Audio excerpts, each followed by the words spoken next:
This is Josh Wood's Genesis Podcast.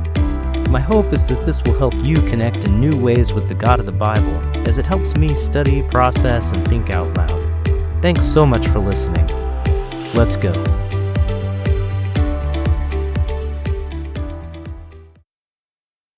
Genesis chapter 19. Well, to say that Genesis 19 isn't my favorite chapter of the Bible would be putting it lightly. It begins with an entire town trying to gang rape some angels and ends with two daughters sleeping with their dad. The entire chapter makes me want to throw up in my mouth a little. Rather than focusing on all the depravity, today I'm going to focus on 6 little words in this chapter that made no sense to me in the context of the story or in the context of reality. I mean, there are quite a lot of disturbing things in this chapter, but these 6 words seem so random and so bizarre that I couldn't help but focus on them. Here are the 6 words from verse 26. She became a pillar of salt. What in the world is happening here? It seems like such a weird and random detail, especially in light of verses like Matthew 5:13, where it sounds like being the salt of the earth is a good thing. This is one of the many stories in the Bible that is so bizarre that it must be true. How could you even make something like this up? Why wasn't she just struck down by a hailstone, or turned into dust, or struck by lightning, or swallowed up by the ground or something? Those things seem more like they were in God's Old Testament wheelhouse. Why salt? I know enough about the Bible to know that nothing is in it by accident. Every chapter has meaning, every verse has meaning. So there must be some reason for this. I've heard a lot of sermons in my life, and I've heard a few sermons on why Lot's wife turned into a pillar of salt. But I've never heard one on why salt specifically. Perhaps there's a clue in other mentions of salt in the Bible. So I started there. Are you ready for a bit of a deep dive on the subject of salt? I didn't think so. Oh well, here we go. As it turns out, salt is mentioned throughout the Bible in a variety of contexts. Salt is mentioned in Leviticus and in Ezekiel as a requirement to be part of the sacrifices. It was part of the incense in Exodus 30:35. It was a sign of a covenant of friendship in Numbers 18:19 and 2 Chronicles 13:5. It's a metaphorical name for desolate land, Psalm 107:34, Job 39:6, and Jeremiah 17:6. In Judges 9:45, Abimelech destroys a city, kills everyone, and scatters salt all over it. In Ezekiel 16:4, newborn babies were rubbed with salt. Matthew 5:13. You are the salt of the earth. But if the salt loses its saltiness, how can it be made salty again? It is no longer good for anything, except to be thrown out and trampled underfoot. NIV. Mark 9:50. Salt is good, but if it loses its saltiness, how can it be made salty again? Have salt among yourselves and be at peace with each other. NIV. Colossians 4:6. Let your conversation be always full of grace, seasoned with salt, so that you may know how to answer everyone. NIV. Jews dip the Sabbath bread in salt. Bread is a symbol of food, a gift from God. Dipping it in salt preserves it, so it's symbolic of preserving that gift. So, salt means a lot of things. Being the nerd and slightly compulsive reader that I am, I had a brilliant thought. I wonder if anyone's written a book about salt. Believe it or not, the answer is yes, someone has written a book entirely about salt. A guy by the name of Mark Kurlansky wrote the aptly titled Salt, A World History. I didn't see any way I could read a book about salt and keep my eyes open, so I downloaded it on Audible. I listened to all 13 hours and 48 minutes of it and took copious notes. That's right, 13 hours and 48 minutes about the history of salt. As it turns out, there's an awful lot to know about salt. Did you know that it has, according to Kurlansky, over 14,000 known uses?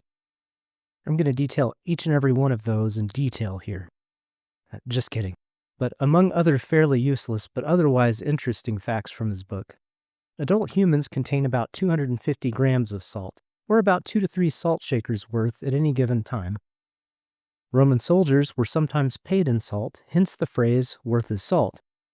The Latin word for salt, sal, became the French word solde, meaning pay, and is the origin of the word soldier.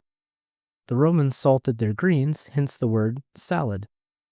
The French came up with over 265 different kinds of cheeses, primarily when trying to find ways to preserve milk in salt. One of Gandhi's acts that gained him a bunch of his followers was his defiance of the British salt laws and accompanying salt tax. This was a bit ironic since he himself abstained entirely from the substance. The U.S. is the largest producer of salt. 8% of the salt we produce is used for food. 51% is used for de-icing roads. The first patent issued in America was for a 10-year monopoly on salt works for a guy to experiment with his salt peddling ideas. A number of the greatest public works ever conceived were motivated by the need to produce salt. Almost no place on Earth is without salt. However, before modern geology discovered this, it was sought after, traded, and fought over because it was not known that salt was everywhere.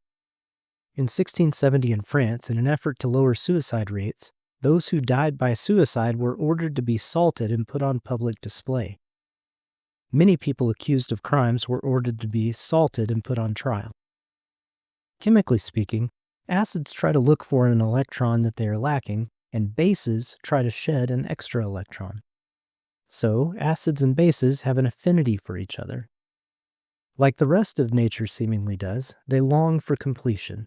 Together, acids and bases make a well-balanced compound, salt. Sodium is the base, chloride is the acid.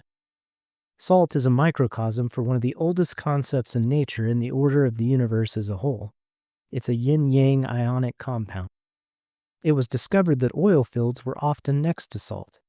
The 3 most important oil fields in North America were found by drilling against geologists' advice, but following knowledge of salt deposits. There, do you feel more knowledgeable now? You're welcome. Do you now understand why Lot's wife turned into salt and not some other substance? Me either. But I have a few ideas. First, let's go back to Kurlansky's book. I do recommend it, by the way. Great work, Mr. Kurlansky. And I'm quoting here. The oily water in the Dead Sea is bitter, as though it was cursed. The exact locations of Sodom and Gomorrah are unknown, but its residents are thought to have been salt workers, and the towns are believed to have been located in the southern Dead Sea region. Since Genesis states that God annihilated all vegetation at the once fertile spot, this barren, rocky area fits the description. But this area also has a mountain, more like a long jagged ridge called Mount Sodom, of almost pure salt carved by the elements into Gothic pinnacles. According to the book of Genesis, Abraham's nephew Lot lived in Sodom and was spared when God destroyed the town, but Lot's wife, who looked back at the destruction, was turned into salt. As columns break away from Mount Sodom, they are identified for tourists as Lot's wife. Unfortunately, they are unstable formations. The last Lot's wife collapsed several years ago, and the current one, featured in postcards and on guided tours, will go very soon, according to geologists. This came from pages 471 and 472 of his book. The Dead Sea is 26% dissolved minerals. 99% of those minerals are some form of salt. Page 473. According to the Quran, the Dead Sea was made the lowest point on earth to punish Lot's tribe for being homosexuals. Page 475. Now let's go back to the Bible. Salt is a symbol of the eternal nature of God's covenant with Israel. It is a covenant of salt forever before the Lord. Numbers 18:19, NIV. Don't you know that the Lord, the God of Israel, has given the kingship of Israel to David and his descendants forever by a covenant of salt? 2 Chronicles 13:5, NIV. All that said, what's the answer? Why did Lot's wife become a pillar of salt? Here's what I think. And I should note that this is speculation, because the Bible doesn't give an explanation. As with many things in the Bible, I think there are a few layers of meaning here. First, I think it's somewhat covenant-related. There's a pattern developing in Genesis. As you may recall if you're one of the 7 people who's followed along with my podcast, there's a covenant in chapter 15. Then in chapter 16, Abram and Sarai try to take matters into their own hands rather than waiting on God's timing. Then, in chapter 17, there's another covenant discussion. In chapter 18, Sarah laughs at the fulfillment of the covenant, trivializing it. Then, here in chapter 19, we see a sign of a covenant, salt. It was a physical symbol that in her heart, Lot's wife's covenant was with Sodom. If Kurlansky is right, there's a decent chance she had become a salt worker like many, if not most, of the town's other inhabitants. If that was the case, again, I'd like to emphasize that this is speculation, she may have become the thing that she idolized. And if that's the case, the lesson is this: once you have become a Christian, it can become incredibly tempting to go back to life as it was. It's like an alcoholic saying that he's strong enough to have just a drink here and there. But he's not. We're not. Whatever we look back to will inevitably consume us. We won't master it. It will master us. Just as in the lesson Joseph taught us with Potiphar's wife, sometimes the best answer isn't rationalization. It isn't trying to have a calm conversation with a seductress. The best answer is to flee, to run, and to never look back. Otherwise, you risk becoming consumed by the idols of your past. Everyone becomes consumed by something. We all have that thing that we look to or run to in times of great stress. These days, it isn't salt mines. It's alcohol or caffeine or rage or social media or sugar or fill in the blank. And I think there are still times where God wants us to flee the comfortable and never look back, or risk becoming the thing we worship. I'll leave you with the following Tim Keller quote from his book, King's Cross.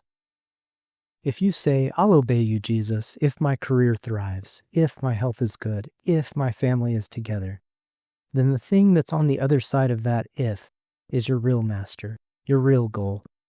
But Jesus will not be a means to an end. He will not be used.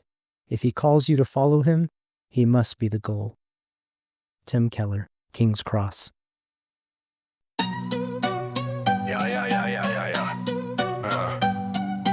Genesis 19, man, it's wild as heck.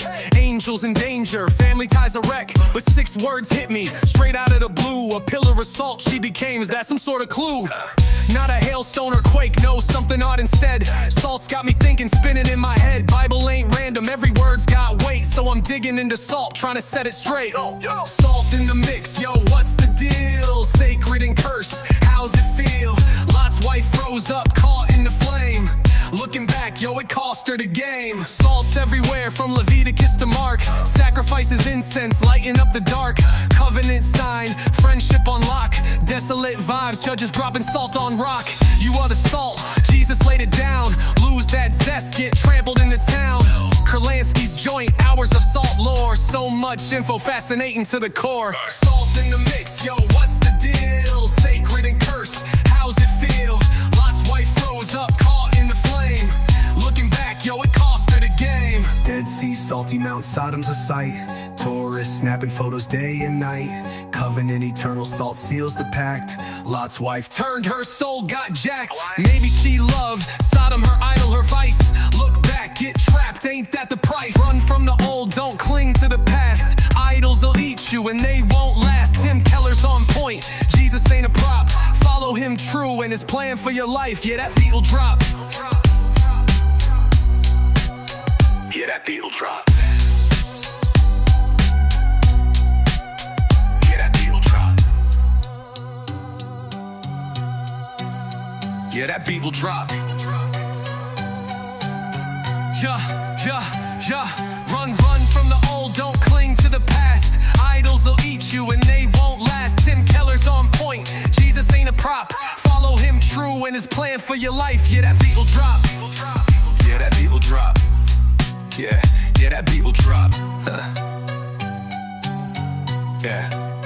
Yeah, that beat will drop.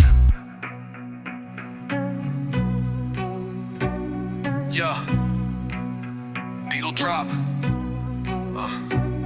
Yeah, for the game. Yeah. Dead Sea, salty Mount Sodom's a sight. Tourists snapping photos day and night. Covenant, eternal salt seals the pact. Lot's wife turned, her soul got jacked. Maybe she loved Sodom, her idol, her vice. Look back, get trapped, ain't that the price? Yeah. Run from the old, don't cling to the past. Idols will eat you and they won't last. Tim Keller's on point, Jesus ain't a prop. Follow him true and his plan for your life. Yeah, that beat will drop. Yeah, that beat will drop. Yeah, that beat will drop. Yeah, that beat will drop. Yeah.